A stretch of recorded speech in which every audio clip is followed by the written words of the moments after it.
Hola, què tal? Com esteu? Soc Magda Carles, som metgessa especialista en dietètica i nutrició i setmana darrere setmana intento donar-vos consells perquè la vostra dieta sigui millor, sempre en nom de l'Acadèmia Catalana de Gastronomia i Nutrició, de la qual jo formo part. Bé, molts de vosaltres ja començareu les vacances, com a mínim, no? Al final han arribat. Són vacances una mica estranyes, ja ho sé, però són vacances. Podria ser encara molt pitjor. I una cosa que farem aquestes vacances, segur, amb virus o sense, és anar al restaurant, és anar al xiringuito de la platja, és, en definitiva, menjar fora. I quan són vacances ho fem més que mai. És per això que jo he pensat que avui un bon tema seria dir quines cosetes tindríem que tindre en compte quan anem al restaurant. I no pel tema del pes, sinó simplement perquè el restaurant no se'ns col·loqui malament, perquè no es passi factura al final de les vacances. Mireu, una cosa que tenim que fer quan anem de xiringuito o anem de restaurant és justament anar-hi amb poca gana. Si estem a la platja, no esperem a estar morts de gana en el xiringuito, perquè quan arribem ens ho menjarem tot, tot. Sabeu que posen aquells palets i posen pa? Arrasarem abans de demanar el primer plat. Per tant, anem al xiringuito, anem al restaurant, quan tinguem una gana normalitzada, d'acord? Una cosa, si arribeu allà i esteu morts, no dubteu en anar demanant ja una gran ampolla d'aigua i anar bevent, com a mínim omplint l'estómac. Per tant, això és el primer, anar amb una gana controlada. El segon, escolteu, si teniu dels dos plats, primer plat i segon plat, això són coses de l'adolescència, de quan érem joves.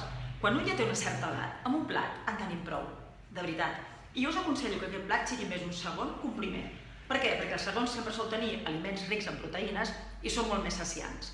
El segon plat és la carn amb guarnició, un peix, un ou. Recordeu que les truites són segons plats, que els ous són segons plats. Per tant, si tenim que demanar alguna cosa, anem directe al plat que té proteïnes.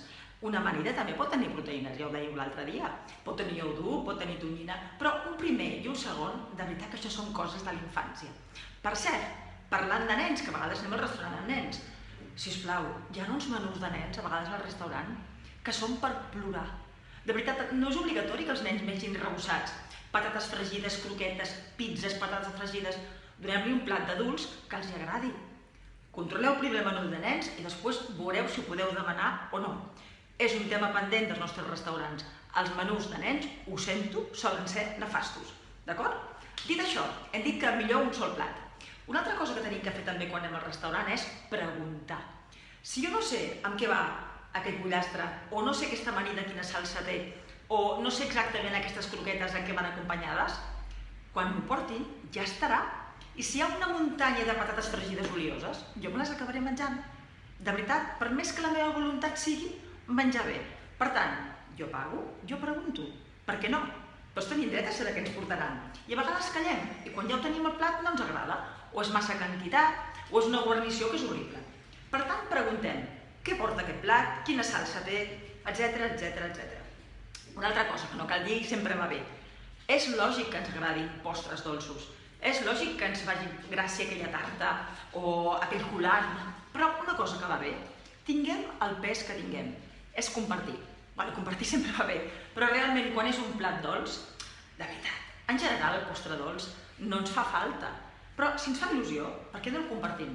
I repeteixo, no és només una qüestió de quan volem mantenir el pes, és que generalment tant de sucre no ho necessitem, per tant, compartir postre. Un altre detall del restaurant, ja sé que protocol·làriament i gastronòmicament es porta el vi abans que res i tu el proves, és normal, però jo us aconsello que encara que això és el correcte, no proveu ni un glop de vi ni de cap beguda alcohòlica fins que no tingueu alguna cosa a l'estómac, d'acord? I si cateu el vi, que sigui només per veure si està a la temperatura que us agrada, si és el vi que us agrada, però no beveu. Hem d'arribar al vi quan ja no tenim set. Allò que us deia abans, que si teniu molta gana beveu aigua, doncs sempre va bé beure molta aigua, perquè quan arriba el vi o quan arriba aquella beguda que ens agrada amb alcohol, ja tenim l'estómac una mica més tranquil i ja tenim menys set. D'acord? I per últim, si estem en un lloc que no ens dona gaire confiança, un xiringuito de platja d'aquests una mica dubtosos, i ostres, i anem amb molta gana, i dius, ara què demanaré perquè és que no m'agrada res. Sabeu què és el millor? Optar per lo més bàsic. L'entrepà. Pa amb alguna cosa, perquè jo sé que és pa amb alguna cosa. I per treure's la gana, voleu que us digui quin és un dels aperitius més lleugers que hi ha? Doncs unes escopinyes, encara que siguin de llauna. La típica escopinya de llauna porta poquíssimes calories, moltes proteïnes i molt ferro. I escolta'm, per dolent que sigui el xiringuito, una llauna és una llauna, no? Bé, són uns quants consells, us en podria donar molt més, però disfruteu del restaurant, només faltaria. Però és veritat que per vacances hi anem moltes vegades. Espero que hàgiu començat bé les vacances, que les gaudiu, encara que siguin unes vacances tan diferents i tan estranyes, i que us cuideu molt. I, sisplau, no oblideu que el bitxo maligne continua entre nosaltres i, per tant, precaució per nosaltres i pels altres. Fins molt aviat.